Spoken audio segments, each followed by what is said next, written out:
What if making a transition involves leaving what you thought you loved to do you don't know what? How do you begin and how do you know where to go next?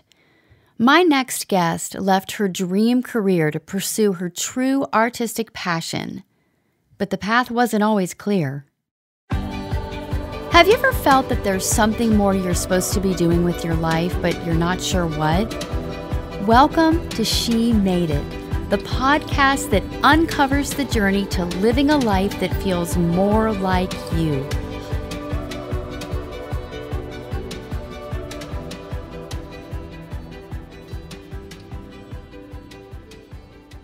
So, Clara, how are you today? I am doing really well. How are you? I'm good. Actually, I'm a little tired. I'll be honest. I'm a little tired. I've been binge watching way too much Netflix. Mm-hmm. It's that time of year again. Well, and it's also the COVID quarantine living. It's like completely. It's dark at 4:30 or 5 o'clock, so it's like time to watch TV. Right. So anyway, I finally finished a series last night. It's like you're at the very end, so you just have to keep going. And so I was up way too late, but it was a great ending. So I think you just finished a series too, right? I did, yeah. We did the same thing. Stayed up way too late, but it was worth it. Yeah. But we are so excited about this interview today. And so Caroline Greb is who I'm having this conversation with, and she shares this incredible journey that she went through about leaving something that she loved to walk into something that she really had no idea what she was going to be doing next. And I just wonder, is that something, is that familiar to you? Have you ever experienced something like that? I feel like it's been kind of a long time since I had an experience like that. I think college was that for me, like leaving high school and leaving college. So I think transitions always feel like that for me. But it's kind of funny because I know that I made a similar big decision to Caroline because I know she was a ballerina. I quit ballet when I was 13 and was nowhere near professional, but I think it still felt like a big choice because I think so much of what we do growing up is part of our identity. And so then to leave that behind feels big. Mm-hmm. Yeah. Yeah. And I guess I think of it, I don't know, I think of sometimes more the leaving, if you know that it's not the right thing, even though it's hard to let something go, the leaving is one thing, but it's really that ability to walk into the unknown, like what is next? And when you don't know, how do you leave? Because you're not sure where you're going. Yeah. Yeah, and it's funny whenever I think about that transition, I think about the pediatrician that I went to at the time, and I think your kids went to the same pediatrician. And I still remember him saying to me, just because you've been doing something doesn't mean you have to keep doing it. And I think that was really important for me to hear because I think it's so easy for us to think of ourselves as identified with what we're doing or our career or our passion. Except if you're a mother. You can't quit doing it. Exactly. Just because you've been doing that, you really have to keep doing that. Yeah, that makes sense. But yeah, I know that Caroline's story really exemplifies that deciding to leave. Yeah. Yeah, and now she is a senior art major at Hillsdale College, which is this quaint little college in southern Michigan, and she's newly married. She lives there with her husband, Ethan, and prior to that, she, as you said, Clara, was a professional ballet dancer with the Sarasota Ballet, and I don't even think she had finished high school yet. Because a ballerina starts their career so young, but she was so incredibly talented that she began dancing professionally. And she's got this fascinating story, and she shares how she navigated finding and creating herself after losing and choosing to leave her identity as a ballerina.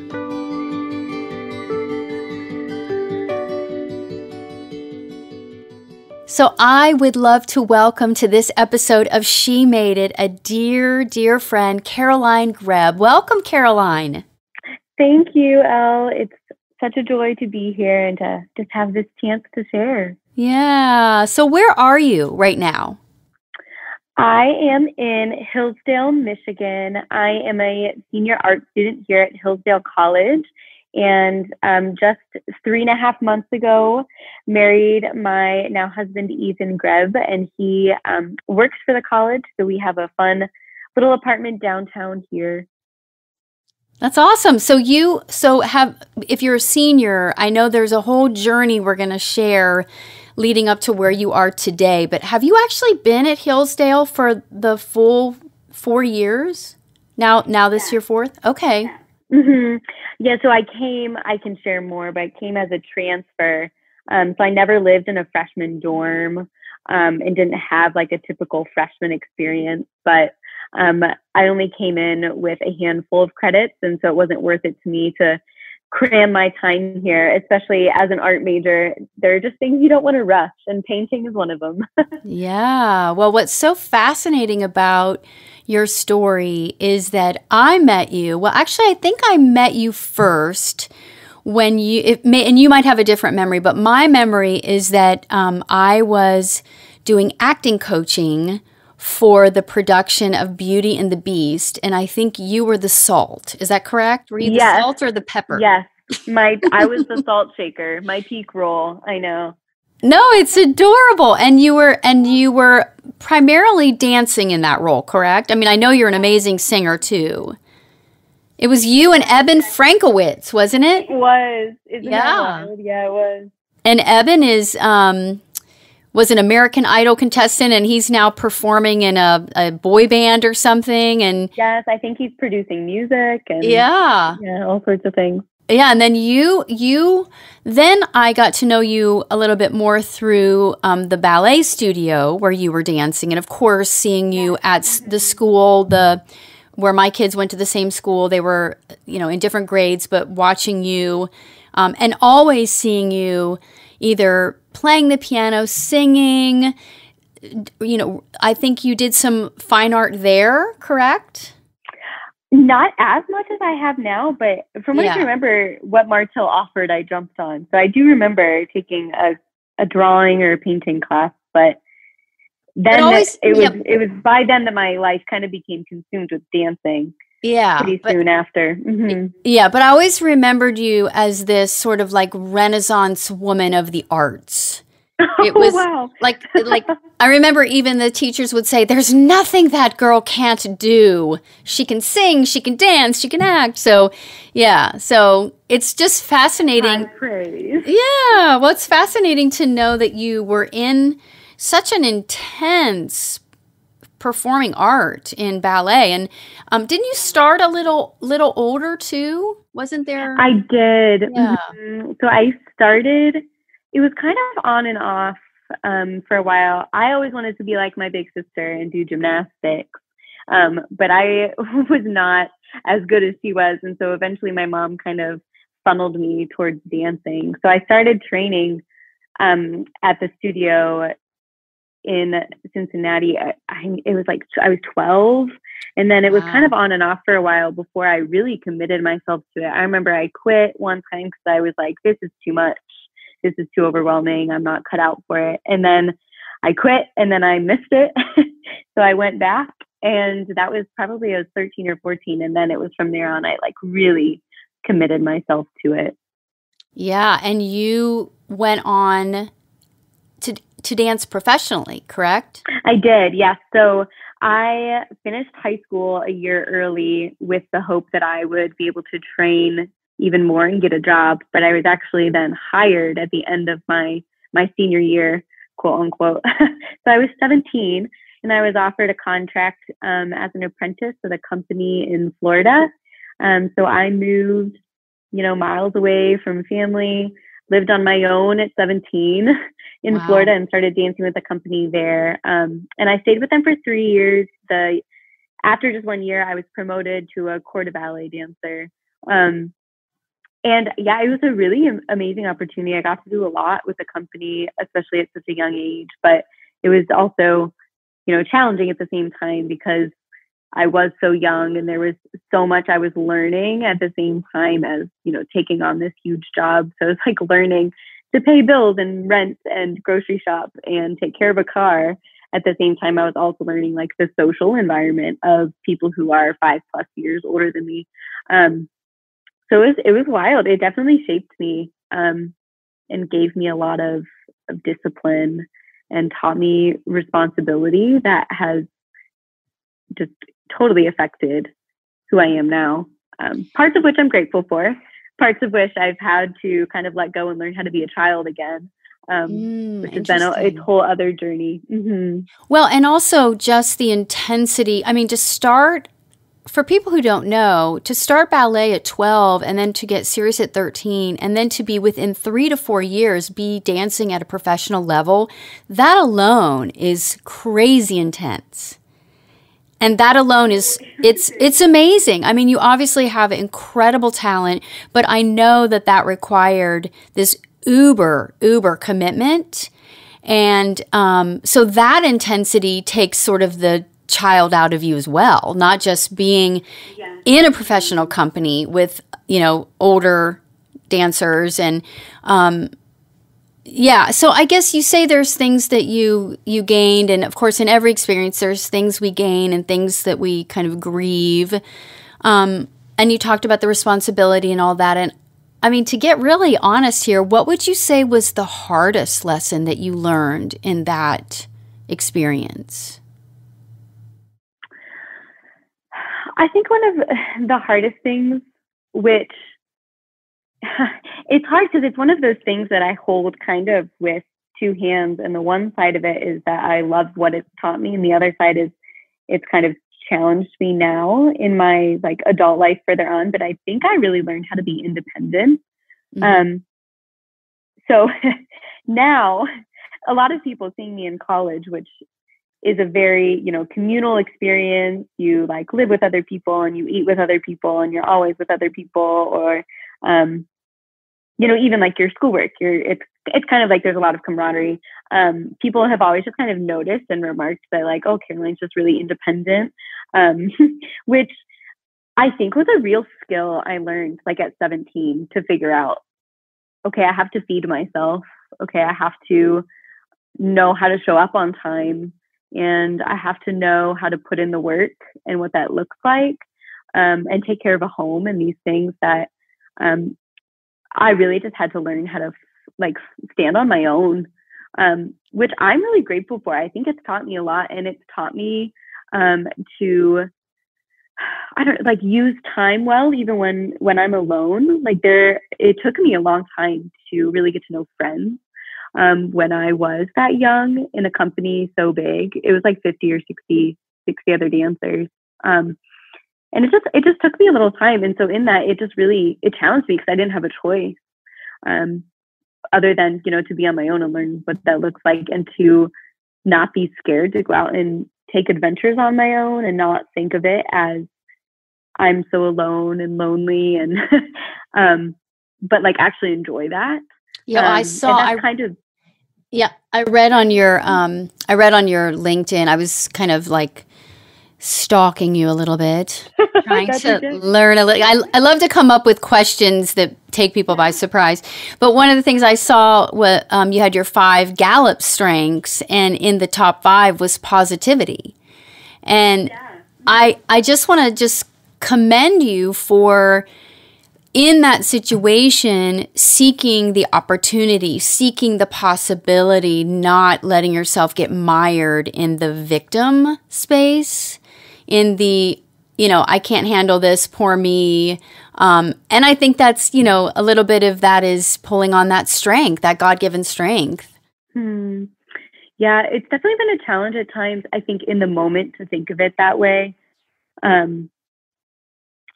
I don't know if it's something that retrospectively I'm able to go back and think, oh, okay, that actually really shaped me a lot. I think in the moment I was I just have to figure this out and learn what it is to live that way. And I do think it was a challenge for me for a while, but now at least God has given me the lens to be able to see that was actually really good for me, in all the things that it was challenging.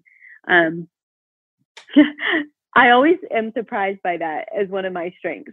I was wondering, I was talking to Ethan the other day, maybe I should retake this, because he's yeah, I don't know. That seems of all the top 5, the one that I wouldn't have guessed as much. Oh, that's interesting. I don't know. Yeah, that is funny, but yeah, I don't know. That's a great question to ask yourself. I know that they do encourage you to take it every maybe 5 years, that because we do change, right? That's interesting. So I tell do me, think it yeah, points to, I will just say this. I do think it just points to, I think I've noticed an ability in myself to at least try to make the best of a situation when I'm like at my best. I think when I'm at my worst, that doesn't happen as much, but other people help me to do it.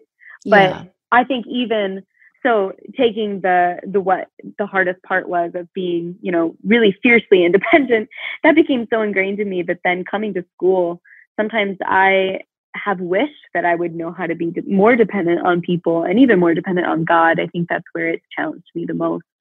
But it still is this thing where I'm like, okay, independence is a good thing. You just have to learn how to steward it and learn how and when to depend and let other people serve you, or, so it's like a give sure. and take. Yeah.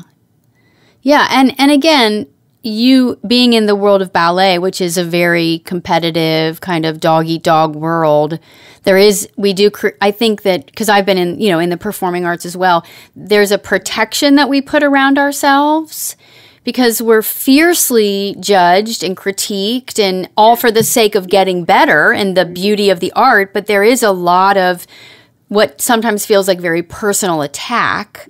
And then in that I think it's easy to create that shell of, I can do this, I can do this. So the awareness of seeing that and being able to look back now, what I'd love to know is, so why are you not dancing now still? Because a dancer has a very young career, but you're still very young. So tell me where that journey sort of changed directions. Yeah. So when I was in my third year of dancing with the company in Florida, I found out that I needed 2 hip surgeries. So I had labral tears in both of my hips.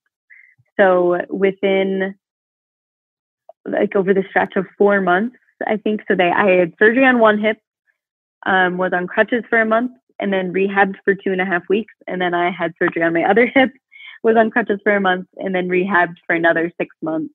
And then actually went back to dancing again, was on the stage again, but it just never felt quite the same. And I think from that, I was a little discouraged, but I also think that time of, just not being able, it was like I was thinking about it because of quarantine, but it was like my own little mini quarantine of I had, virtually no way to get around because I was on crutches. And so I would just cook and read, and I soaked up books I could get my hands on. And I read a lot of scripture. I read a lot of books that were my roommates that were just really godly, grace-filled books that changed my perspective on a lot of things.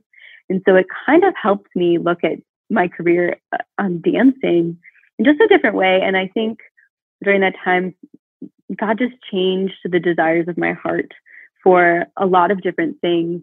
I loved dancing. Going back after being injured felt different. And it also, I think, felt like it was limiting me a little bit to just like life. The career is just so rigorous that all of your kind of extra downtime still feels like it's pointed towards dancing. So like you have to, like eat the right foods and do the right cross training, and you have to sacrifice your weekends for shows, which I think is beautiful and amazing for a time. But I just started to want other things that weren't necessarily all compatible. Not that that's, the same story for everyone, but I miss the actual being on stage, and the actual performance. Like that was always what kept me going. But since coming to Hillsdale, there is a dance program here, but it's quite small, just because it's a liberal arts college and it's a pretty small school. But I've audited a few classes since being here just so I could be in the studio. So I took ballet a few times and a few modern classes. And I've danced over the summers here and there, but there isn't really anywhere nearby that offers like a good adult class because it's such a small town. It's very rural. But Ethan and I have talked, like, if we lived closer to a bigger city, I would dance just for the fun of it again. But at this point, now we're talking more, family life and where we will settle down. And that, I think it just comes with like order of desires and order of your love. And I think in this season of injury, God became my first love. And then everything else came second. And now God is still my first love. And then my husband and my family is next. And then my career is after that. And so just with kind of the ordering of those things, it's kind of just changed, which isn't necessarily a bad thing, even though I miss it sometimes. But, saying yes to one thing, you're always saying no to another. Right. So. And what I just want to sort of like connect or just kind of point out that I hear is that it's the ability to really connect in with yourself, with your soul's desire, for you with God, and have the courage to reinvent and to make a pivot and to take a new path. And so many people are often afraid to shift. And so the beautiful, like you said, the season of injury, I love that. And it sort of forced you to recalibrate and really reflect and go inside to what is really important. Yeah. So I love that. And I love that you have that, that you had that ability to then move into another path. So then how did that move into art? Like, how did you know what to do next? And were you afraid? Like, how did you say, okay, Mom and Dad, you've invested all this time, money, I've invested all these years, and now I haven't gone to college yet, and now I want to do something else. And like, not even really take what I have. Of course, we take everything with us, but not literally take what you have with you. It's not like you were going to go be a ballet teacher, or you were going to like total shift. So how did you know what that was? Well, to be honest, I didn't. Those were the couple of months that I look back and I just kind of laugh now, because I was just like, I felt clueless.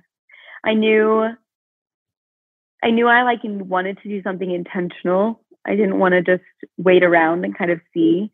I'm like a very like go-getter type A planner person. So I was like, let me just look at my options.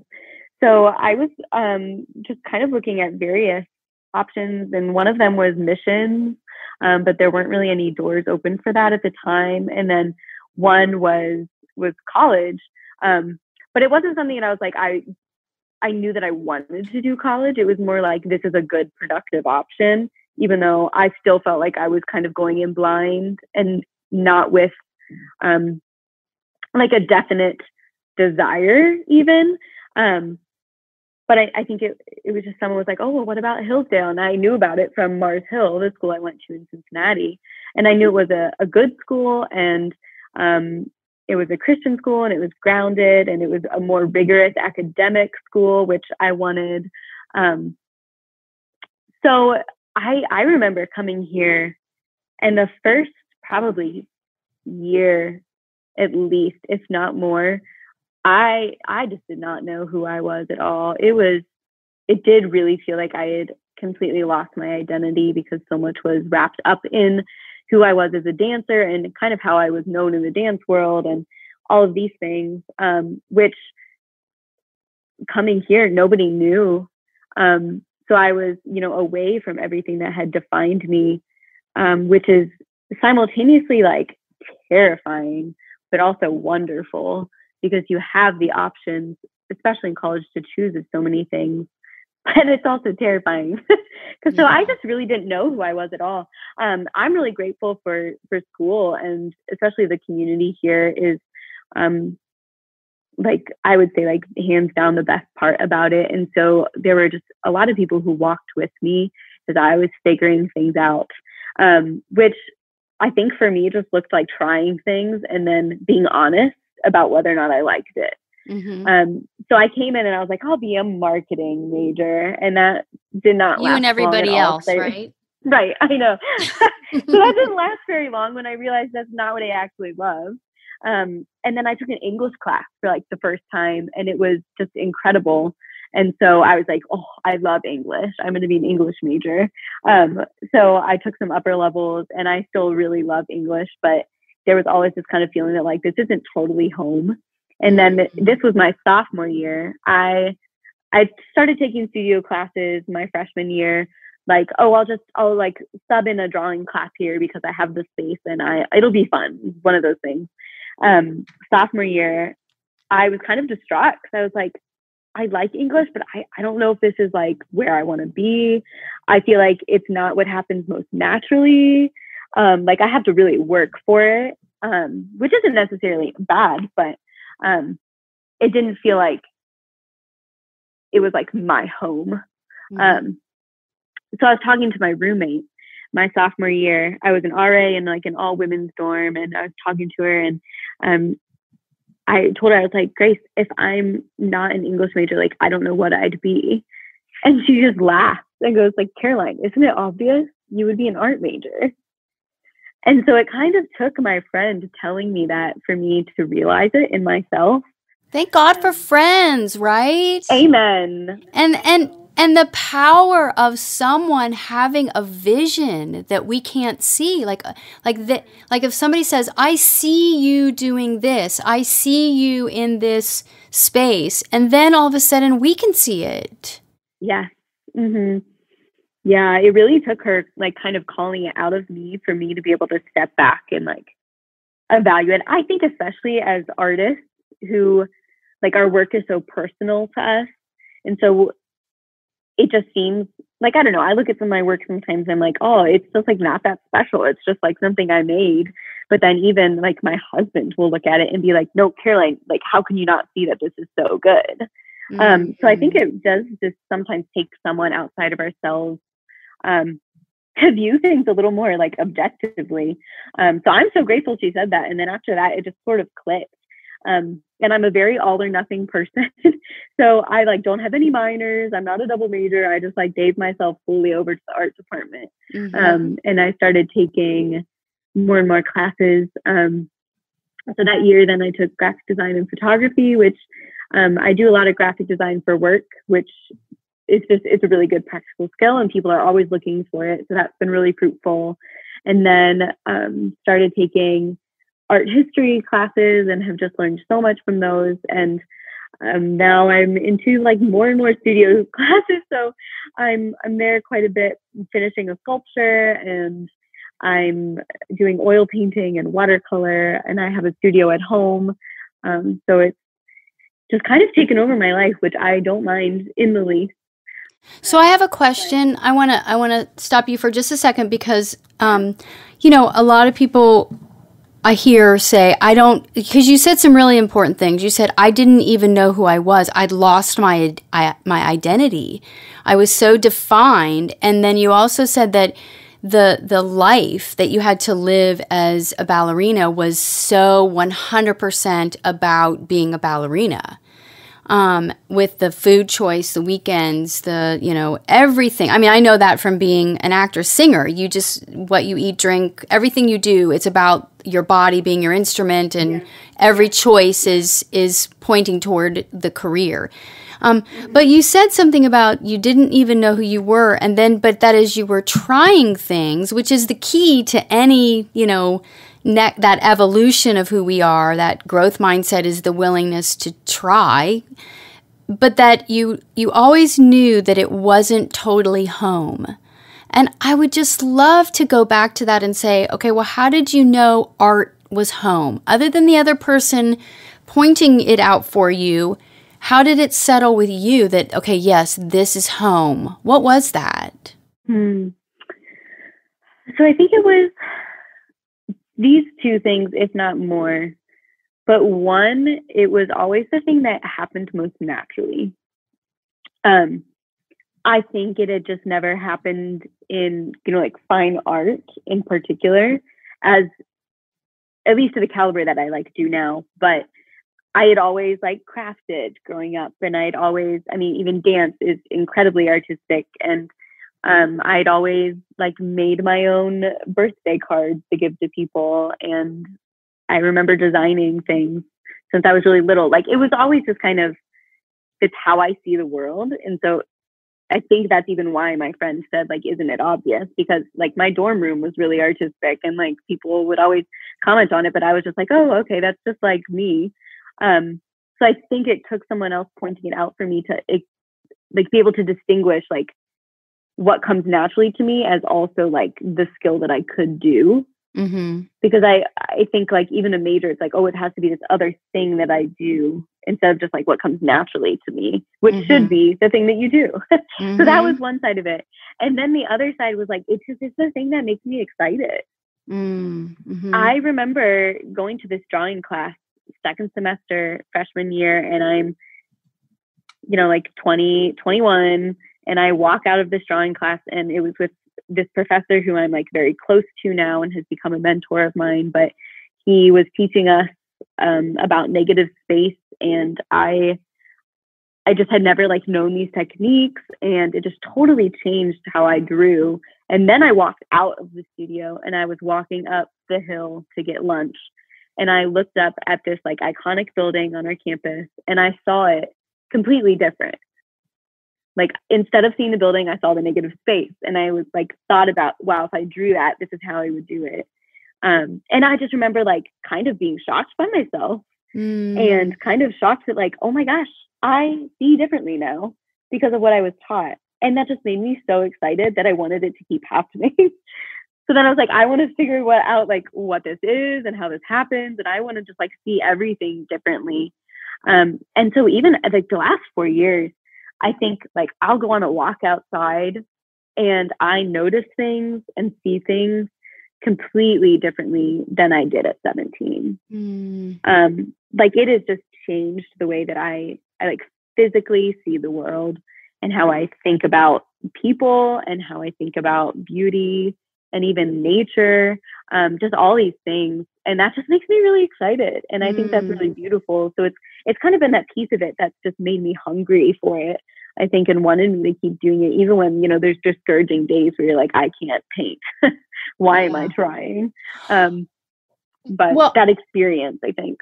Yeah. So first of all, I love that. Just that, you know, it's kind of what is already so comfortable that it doesn't even cross your mind that it's a possibility because it's such a part of who you are. And then that what excites you. So my question then, though, would be, how do you trust yourself to move in the direction of what you love, especially in art, because it's so subjective and I don't really want to say competitive, but it's just so vulnerable. More so than I think ballet, because ballet, even though it's highly, highly competitive, it can be measured with technique. It can be measured with, you know, how high your leg and your extension and your, you know, what roles you played. And so how has for you stepping into this artist that you are and you are even more becoming, how's that affected just your confidence and trusting, and how do you deal with that, you know, comparison and people pleasing and all those resistances that sort of like can attack us? Yeah. Well, it's not easy. Comparison, especially, it can just be so hard. I think one of the biggest things has been really good mentorship, and friendship. So I am just fortunate enough to be good friends with some other art majors, and I think there's just a healthy community of encouragement and kind of like mutual inspiration. Like you pick up things from other people that you don't think of yourself, and then you can kind of feed off each other. So I think that's been one thing. I think mentorship is huge. A couple of my professors who I've gotten to know quite well, they're not like quick to give praise, but when they do, you know they mean it. But you also know that when they critique your work, it's because they care. And so even that can kind of be like a boost, at least to me. Like I think ballet taught me how to take critique well. Yeah, because they're not usually so nice, are they, in ballet? Not at all. Because that's not the point, and it doesn't get good unless it's critiqued. But I think that's transferred well into art, where like when a professor is giving critique, I know it's because he cares and he wants it to be better, and he thinks it can be better and thinks I have the ability to do that. And so that actually really encourages me. Instead of, just being like, okay, it's good, move on. Like saying something is like, that just shows that something is worth giving the time to work at. So those things have really helped me. And then I think personally, it's just a battle. Comparison is a battle, but also being production oriented, I think, can be one. And to clarify like a little bit, I mean, so ballet, it's like you're saying, it's very measurable. It's very production oriented. You perform and you can like be judged on that. With art, it's similar, but it's like much more, I think, subjective to style. And I've just had to like guard against myself, I think, to become not so focused on what I'm producing as much as like how I approach it. Like if I am approaching a painting because I want it to, please everyone and be the best painting there ever was, like that's not going to be an enjoyable experience, nor is it going to make good art. But I kind of come to painting as like this, it's very like sacred to me. Like it's this experience of just trying to learn how to see. And I think for so many years of my life, I felt like I was very blinded, whether that was just, because of the intensity of what I was training. I kind of had, I had to have blinders on to a lot of things.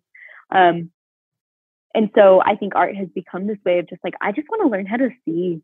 And I just want to be able to share that with people and be able to share what I see in like the hopes that it would also show other people how to open their eyes to see beauty too. And I think that has taught me to not be so perfectionistic with what I create, but rather just like enjoy the experience of doing it and enjoy what it kind of evokes out of other people. So I don't know if that answers your question. Yeah. Would you say that that's probably your biggest challenge is, that striving to be in process rather than product, that fighting the desire to have perfection or be original or, recognized? Yes. Yeah. Yes, all of those things completely. Mm-hmm. And what do you do on the days where you're just riddled with self-doubt?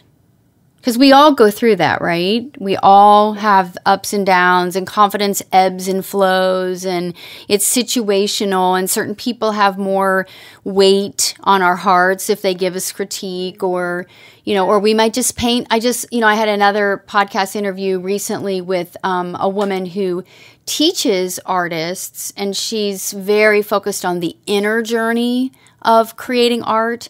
And she says it's a spiral. Confidence, trusting ourselves, is a spiral. It never goes away. It's how can we continue to either recover when we get a little down, and then how can we keep rising our level of trust, our level of confidence, but it never goes away, especially as a creative.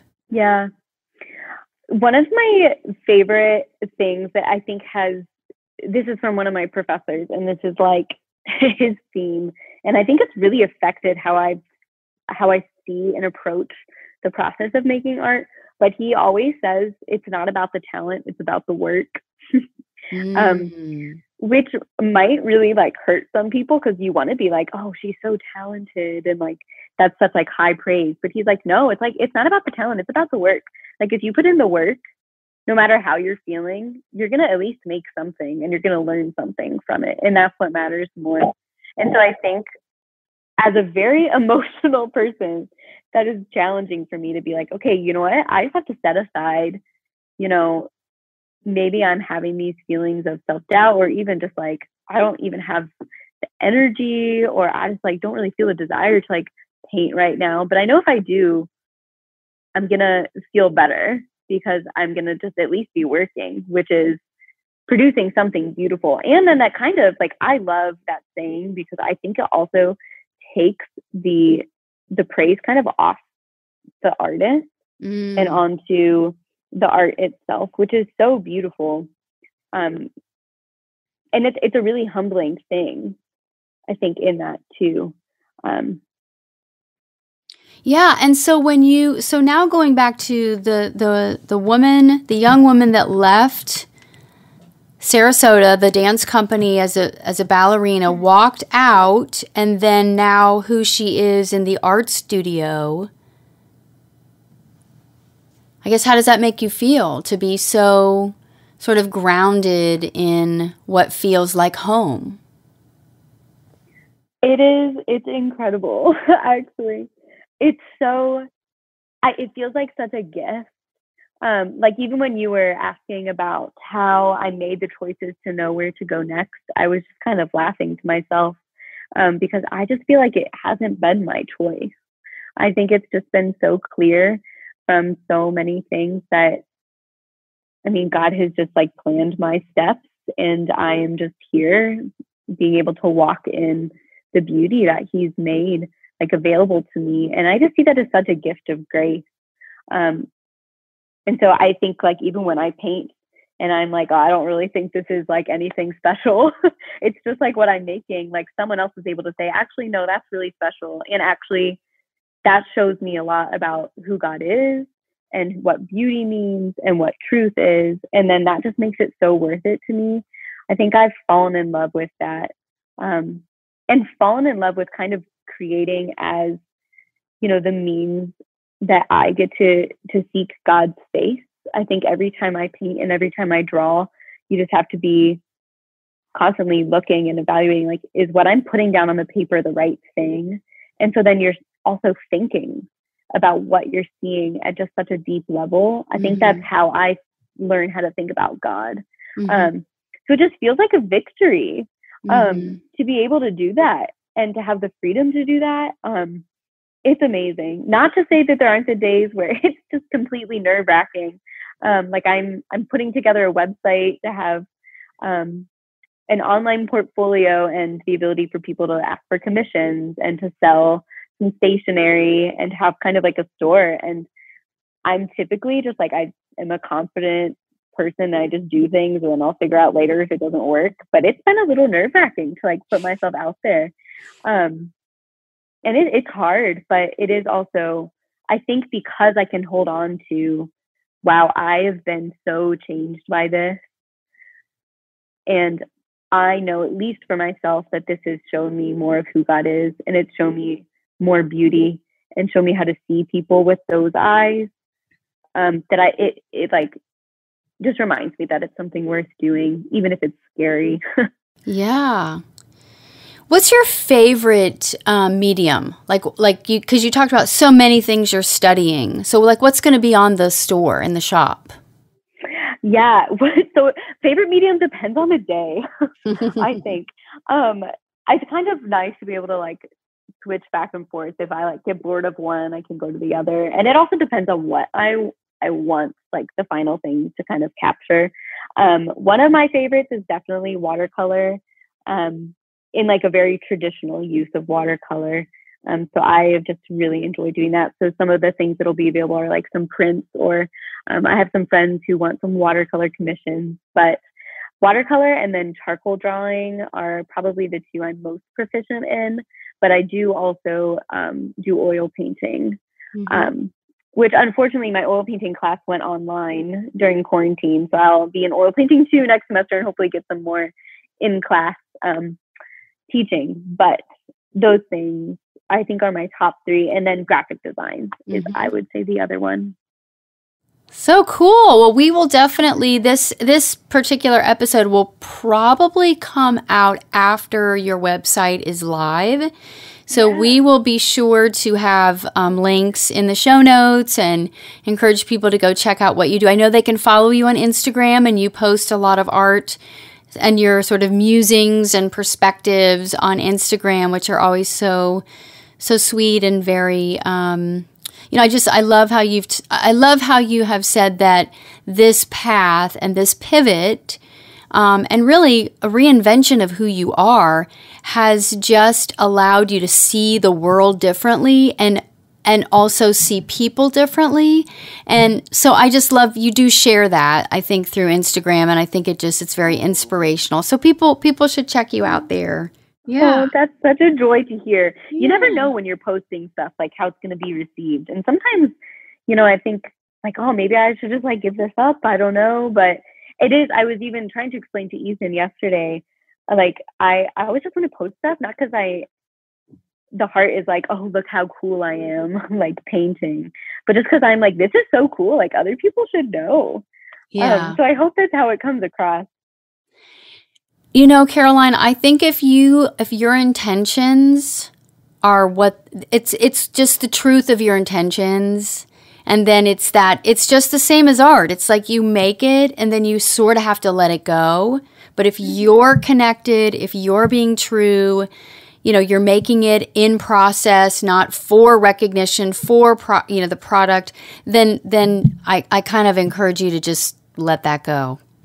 People will, thank you. You know what I mean? Yeah. It'll attract so the right true. people. No, it's so true. Mm-hmm. Yeah, it'll attract the right people. It'll inspire the right people. It'll help the right people, those that need it most. So, yeah. Wow. So one question that I love to ask all of my guests and this will sort of be our wrap-up question, because I know you come from a very, like you said, your sister she was always a very successful gymnast, and she's super smart, and you have just incredible parents. So I'd love to hear, what is your first creative memory? Wow. Oh, that's a really good question. Goodness. I always laugh because I just have a terrible memory. So I will think on this and try to come up with something. But well, if you just imagine yourself, and you talked about already, you would make crafts for people, and can you go back to like the very first time you made something, the very first time maybe you performed or you were asked to sing, or is there something you can remember? Yeah. Well, there's two that come to mind, which I guess span my experiences too. One was, this is also caught on the home video, which is terrible, but there is a video of my birthday gift to my sister one year was a choreographed dance. Oh, that's awesome. I love that. There's a terrible video of me dancing around my living room, and it's super repetitive and not good, but it's amusing. But the second one that's really a little more substantial is when I was younger, I made like paper collages, and I would make little greeting cards.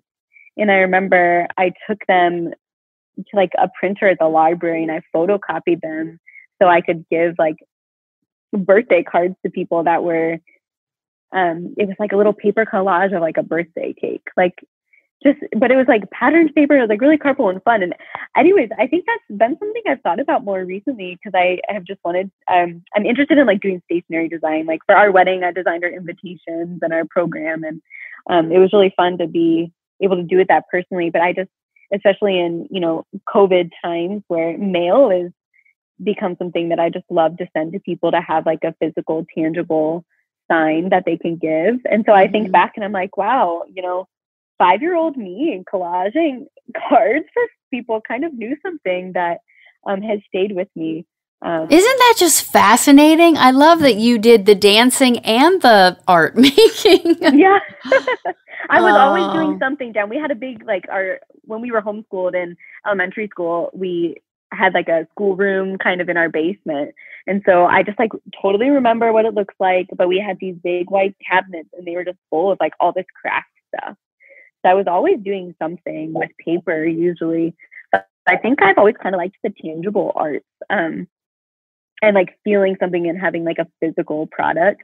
So that's why I like paper goods. So apparently that should be something I should consider still. That is so cool. Oh my gosh, Caroline, it was so great to talk with you today. And I just want to just kind of pull out a couple things you said. The concept of, you just kept moving forward with what was feeling right, what felt like the desire in your heart, how it felt like home, what felt comfortable, and then just really taking the steps to be in the process. I just love that. I think that's great advice. I think that's, it's a great example, especially because you made such a dramatic pivot. So yeah, and keep me informed so we can share kind of what's coming up for you. And again, congratulations on your newlywed marriage. Thank you. Yeah, it just gets better and better.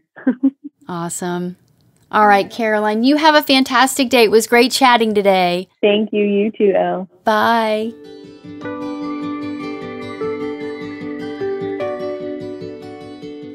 Wow, Elle, I totally loved that conversation. Caroline is so sweet and so insightful. And what she was saying about how she spent a lot of the first part of her college experience, where she was sort of going from major to major, reminded me of a totally crucial part of what we talk about in the creative uncovery process, and that's dabbling. Exactly. Yeah. That it's also a little bit of going with the flow of the process and detaching a little bit. Caroline kind of had to make a decision, but really when it comes to the creative process, it's that dabbling that we explore, we experience, and every time we explore and experience, it informs us. Totally, because I think that if we don't frame it right, bouncing around could look like indecision or feel like indecision, but I think it's so powerful to embrace it as part of the process for a defined amount of time. Yeah. Thank you. Again, you always frame things so that when I'm like, I can't make a decision or I just feel stuck, it's good to remember, no, it's intentional. It's intentional. No, it's true. That is so true that we especially when we're in transition, especially when, we talked at the beginning about we know where we are or we know what we're doing isn't right, but we really don't know what is yet. Mm-hmm. It is the dabbling process that guides us to our next step and to the direction. So, yeah. Completely. So if that sounds interesting to any of our listeners, I know Elle and I are really excited about this creative uncovery process that is Elle's signature process and something we've been working on a lot this year. So if you are interested in learning more about coaching with Elle and using the creative uncovery process, you can reach out to her for a totally free 1-hour clarity call, which is an amazing opportunity to just talk to Elle, share your ideas with her, get some encouragement. And to do that, you can go to ellzimmerman.com and scroll down to the dark blue banner. It says Clarity Call, and you can click there to sign up. Thank you so much for joining us for this episode. Clara, thanks for being here as my co-host, and we're signing off.